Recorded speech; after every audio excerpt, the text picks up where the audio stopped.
What's up, my family? Listen, first-time listener, or you've been here the whole damn time. Hit that like, hit that subscribe, giddy up, let's go, enjoy the clip, no notes. And to our poll, Ben Simmons has played his final season in Philadelphia, and that made me think of the jerseys. Agree or disagree? Let us know. See, this is hard. Like, do you want me to tell you what I want? Yes. Because what I want is buy girl. And I would have traded him before he even got out of the damn locker room. You understand me? 5 games without a shot in the fourth quarter. I said it last night.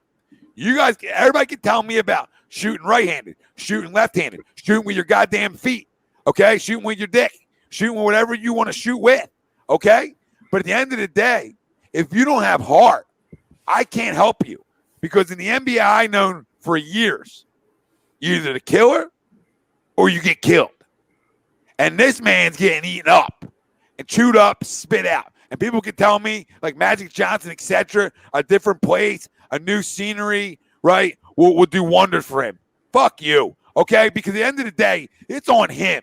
So you can assume that a different place is going to all of a sudden bring out this great Ben Simmons. I think you're outlandish. I really do. I think you're outlandish. I don't think you have a clue in what we've watched for 40 years now.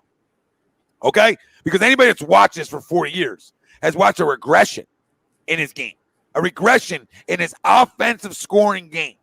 That's what we watch. That's the facts of the matter. And I'm all up disagree radio. I'm all for debates. But there's no debate in regression. There's no debate in what the stats say. So people can tell me, oh, Tommy's a first-team all-defender. I never took that away from him, ever. I'm talking about you have to, and on this basketball team, you have to be the second guy. You were drafted to be the second guy, and you want no goddamn parts of it. So if you're asking me, I want him gone. But to the poll and what I think this organization does, unless they're blown away by something, I think he's back. And if he is back, he needs to be at the fucking 4. All right? Needs to be at the 4. No more point guard stuff. No more point guard stuff. I'm sorry. I've seen enough from Tyrese Maxey to give him the keys. Right? I know this league. You need guard play. Big men win championships, but they sure as hell don't do it by themselves. You need guards you can create. How many alley-oop dunks did Joel got? Like Capella did. It's a freaking joke. The joke, we have a point guard who really can't create. And Pete, I know you've loved him, and I've defended him, and I tried to, and I didn't want to trade him. But at the end of the day, we talked about it. He's a great regular season player. Horrendous in the postseason because he won't expand his damn game.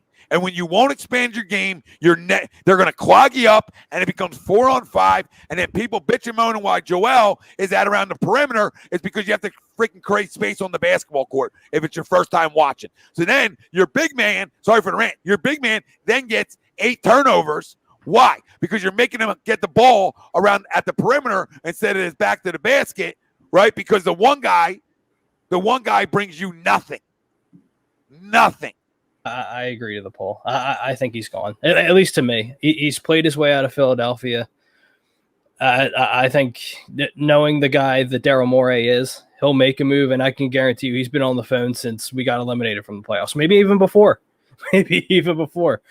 I know Pop has expressed his interest in him. He's expressed his interest in Ben for years, even when he offered us Kawhi for Ben, which now, hindsight being what it is, would have been kind of nice to have Kawhi, but it is what it is right now. But I think Reggie Jackson right now, Jake. So my God, yeah. Like you could be a million guys. I'm like, yeah, I'd rather have him right this second. Oh yeah, and going back to Tyrese Maxey playing in the playoffs over Ben, I kind of got, and I didn't want to say this the night of, but I kind of got that Jalen Hurts, Carson Wentz kind of vibe to where you saw Jalen Hurts step in and you saw how much the offense transformed, right? Whether it be against the Packers or even like when against the Saints, you saw the offense move a little more.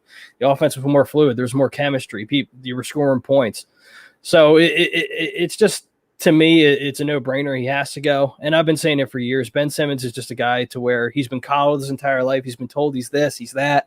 LeBron's been praising him for years. He's been blowing the guy forever. So it's just one of these things to where he is great, and his sky will always be the limit to what he can be. But I don't think he aspires to be great. And like Hubbard just hit a home run, by the way. Solo. Yes, this is 11th and another solo homer. You want to talk about this shit real quick, and then continue to go, brother, as long as you want. But Jesse says, before I miss it, $4.99 super chat. Jesse, we can't thank you enough, brother. He said Sixers really tanked so hard, the NBA had to step in. And we did the Simmons, Okafor fault makes Howie look like a genius in hindsight. Yes, the way Ben's played, absolutely, Jesse. Spot the fuck on. And yeah, Harper, another solo home run. All 11 of his homers are solo. That's not going to get it done. But up 1-0 in game 2. We'll see how we blow this. Go ahead, Jake. But I don't think he has any aspirations to be better. We fell for the hype when he released those videos in the gym where he was just playing basketball. And it sounds so simple, right? But like come playoff time, he's a different player.